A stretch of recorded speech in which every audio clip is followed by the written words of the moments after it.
Thank you guys for listening to our very, very, very, very, very, very 10 million times very first team podcast from Hella Looks, episode number 1, numero uno. I am Neijah, our creative director. I am Melissa, the art director of Hella Looks. And I'm Jess, editorial director. Whoa, whoa.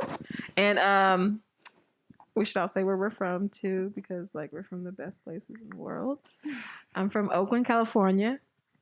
I'm from SGV, California, SoCal. And I'm from Cerritos in California. What's SGV for those who don't know? SGV stands for San Gabriel Valley. It is in Los Angeles, and I'm actually from West Covina, so that's about 30 minutes east of downtown. Nice. This is just a random question that popped up in my head, so don't kill me, guys. Do you guys know of any famous people that are from your hometowns? A lot of Asian YouTubers. We had to represent Really? somehow. Yeah. Nice. Yeah. There's this show. What is it called? It's based in West Covina, but it's pretty old now. It's called My Crazy Ex-Girlfriend. Have you guys heard of it? It was filmed in West Covina, so I'm like happy they put us on the map, but I never watched it. Too short. Too short. Everyone, I feel like people, when you say Oakland, people usually say Too Short or like the Raiders or something. Yeah.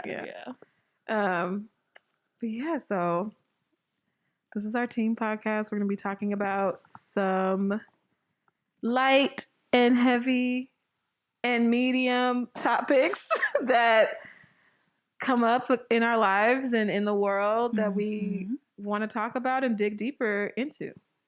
So I want to do an icebreaker. Ooh, those are fun. So can you guys tell me something that you recently realized or learned about yourself or just in general that helped change your perspective on things? Jess? My brain is churning. I think just, this is not light, but okay, so the past year has been difficult for a lot, like everybody all over the world. And I think something about that helped change my perspective is just a reminder that like we're all human.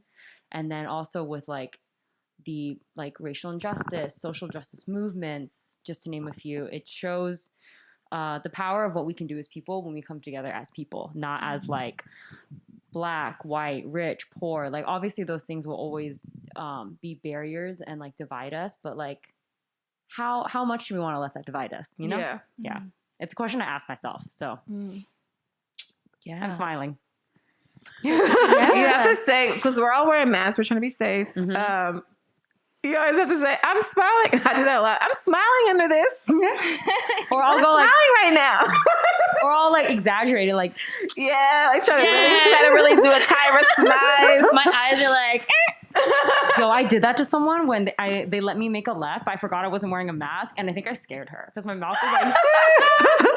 No, sometimes I walk past people on the street and I'm like, dang, he doesn't know I smiled at him. He probably thinks I'm a bitch. oh my God, I feel the worst when it's a little kid. Yeah. Sometimes I'll like really quickly go like, smile. Because I just hate, I don't want to be like a bitch to kid. Like that's the worst feeling to be stared at when you're a kid. You know what I mean? Yeah. And to not, I guess, as a kid to not get those positive reinforcers out in the world is weird. Yeah, it saddens me.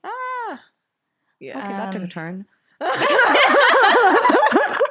Okay, Mel. Okay, sorry. To piggyback on Jess, I agree. This year has been crazy. This crazy weekend.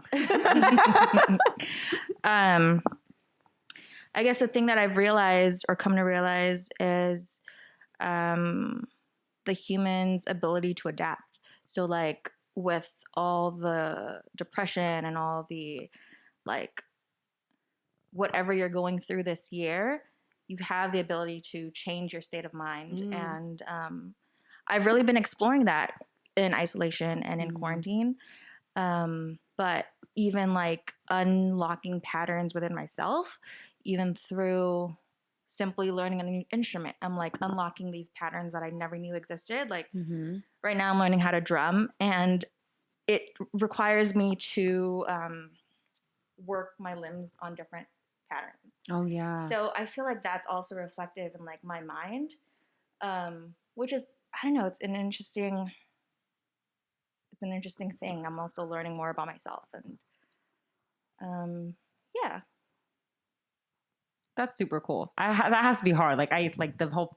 It's like patting your head and rubbing your belly, but so much worse. Yeah, yeah. Are you reading music too? I am. Oh yeah, that's intense. Yeah, That's dope.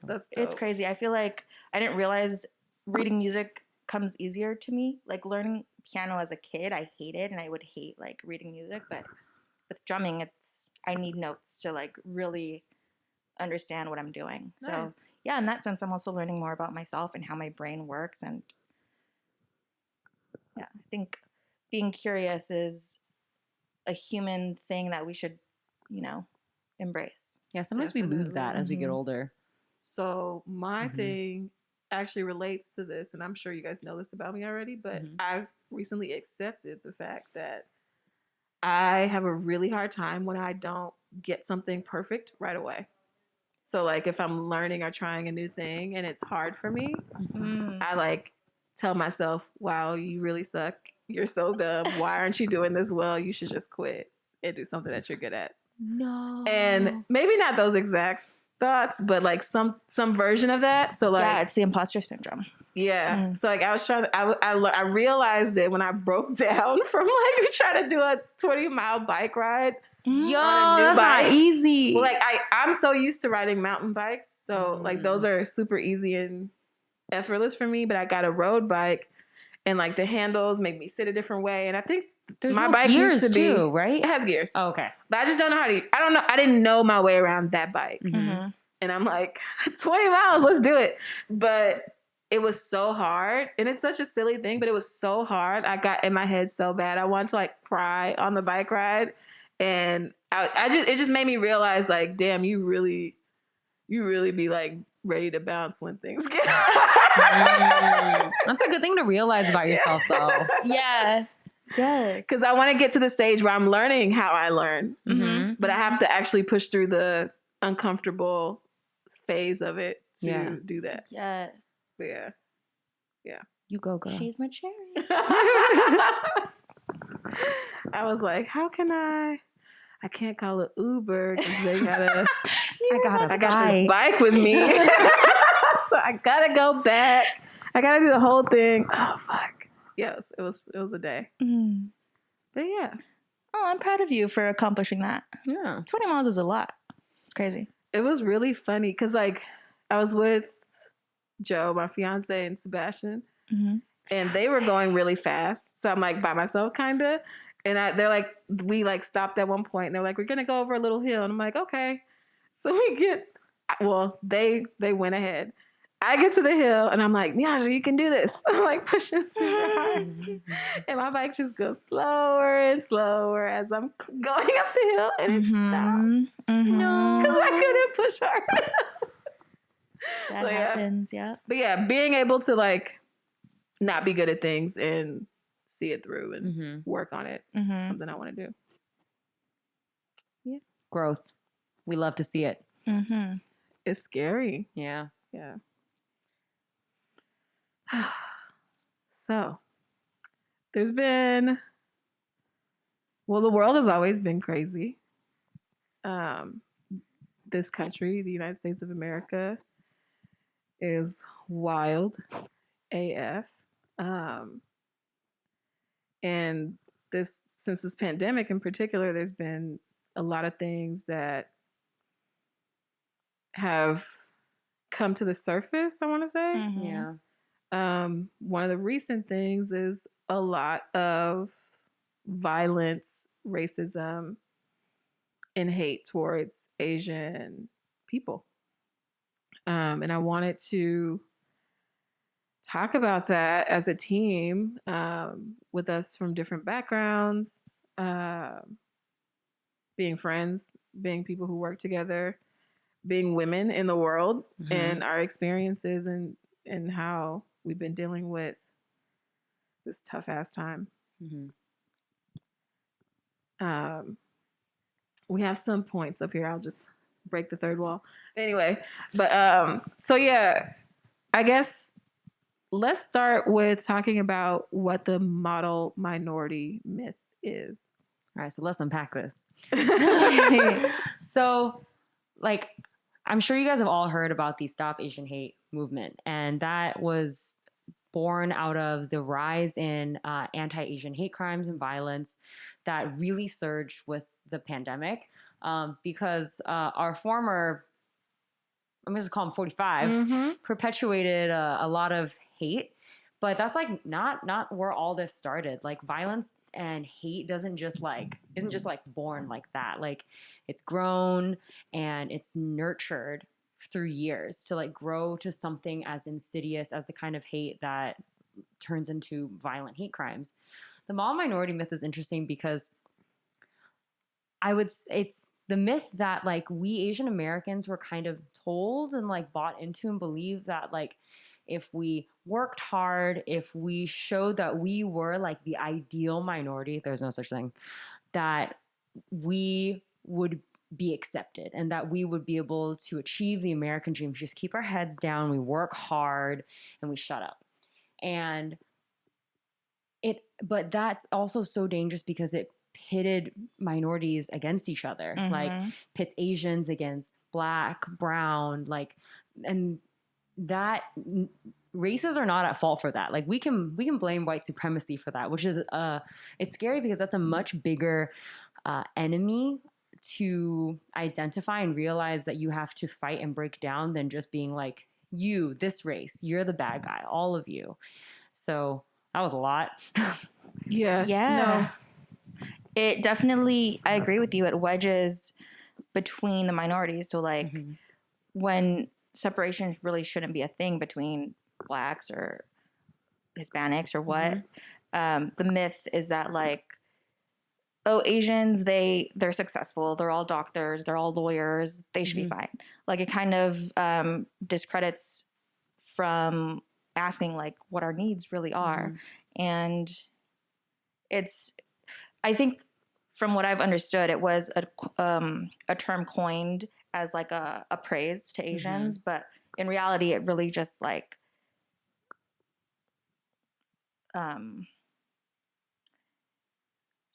in reality, it really like sets dangerous expectations. Exactly. Yeah. So I also think it's one of the many ways that we compare ourselves. Yeah. And that is not good because we all have different experiences. We all have different real history and shit that everyone's gone through that's been crazy as hell.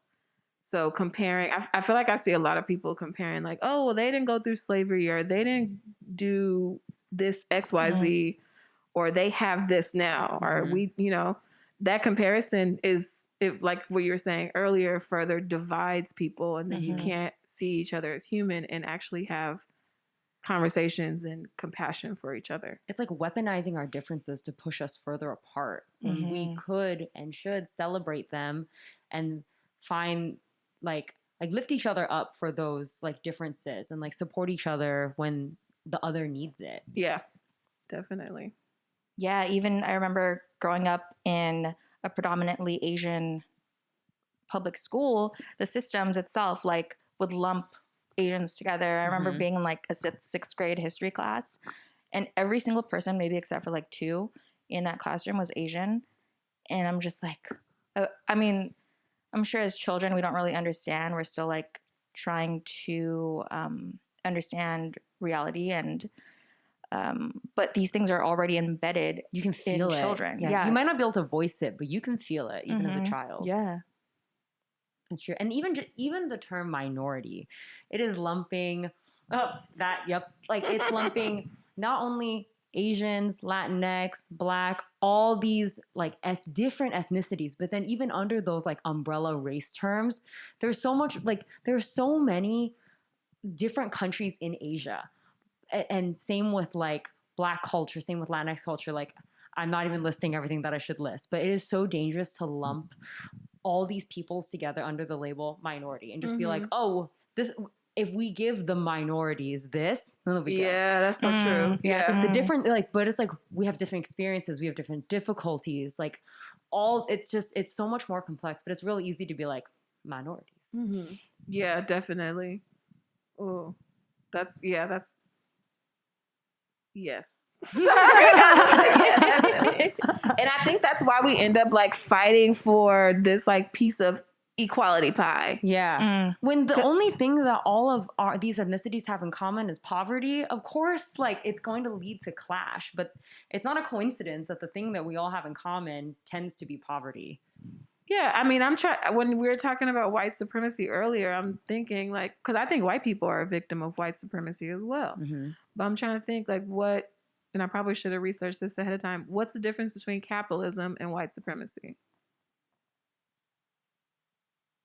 This is something we should revisit. They seem to be very aligned. Yeah. At least in this country. It's true. It's like what, like, I guess the first thing I thought of is like white supremacy thrives off, I don't know a better word for this, but the suffering of, I guess, minorities.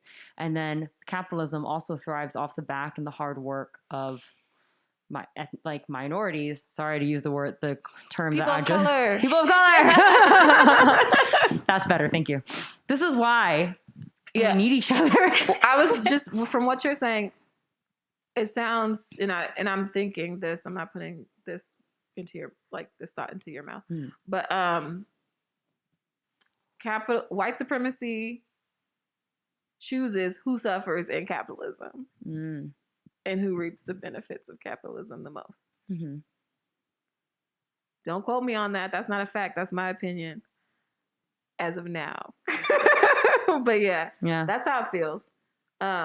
And I always try to come back to that. I always come back to the fact that most of the shit that we suffer or like that we are going through is rooted in money.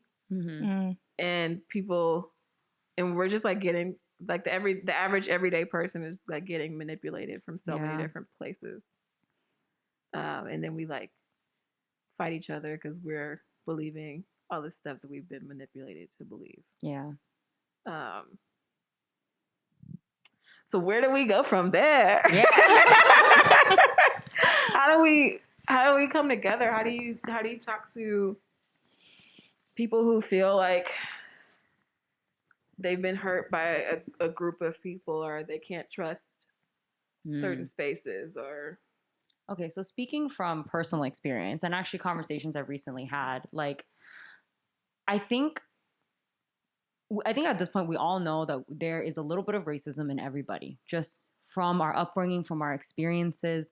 And I think like there are moments of trauma that happen in a person's life, and it varies, like based off experience, whatever it is, whether it's like bullying in school, whether it's like, this is extreme, but like if you were like robbed or you just had some negative experience, it is so much simpler to look at who that person was, their color of their skin, or their gender. Or their gender, and take that and also how the media portrays certain groups of people, and boil it down to you and the group of people you're from. You're the bad guy, you're dangerous, you're whatever, and you're to blame for this, and like let the prejudice grow from there, and sometimes unknowingly.